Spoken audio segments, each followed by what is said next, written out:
Well, thank you everybody for being here. I can't express enough gratitude and thanks for our state partners, the governor, for your leader, for our local officials, Sheriff Darby Butler, who's here with us today, and all of his team who have been boots on the ground before, during, and now after the storm. There is a tremendous amount of work that is going to go into getting these communities back on their feet, and sometimes it's easy to get lost in the logistics of everything that's happening. But as we stand here where the Horseshoe Beach Marina once was, I want to put a little bit of context to where you guys are currently standing at. Over here, you see what remains of a marina that Miss Lois and Mr. Dennis built. And it had only been open 2.5 weeks after repairing from Hurricane Idalia and Tropical Storm Debbie. 2 weeks that this was open before Hurricane Helene came in and destroyed everything, including their home. There are so many residents here in Horseshoe Beach as their primary home that no longer have a place to call home.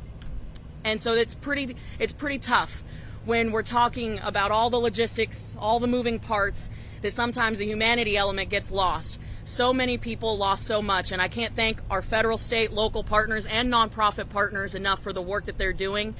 I have to tell you, nobody does the recovery better than Governor DeSantis and the state of Florida.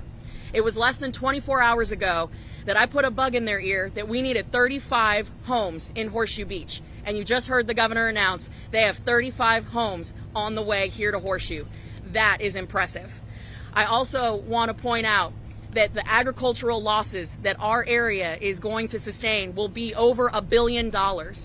We have now seen 3 storms in 13 months, and it has been a frustrating process to get relief from USDA.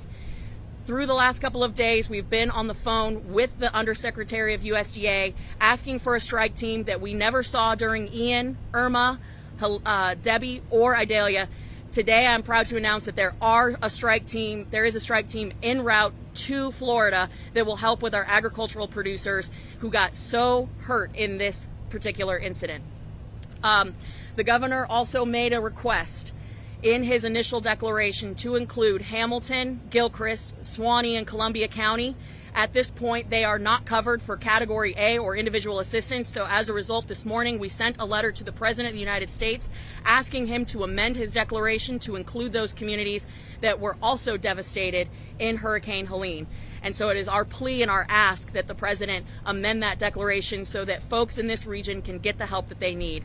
Again, I can't stress enough how impressive the recovery efforts have been to date, but there's a long way to go. And so folks need to understand that this is going to be more than just a week here on the ground. Boots on the ground are going to be required for a very long time.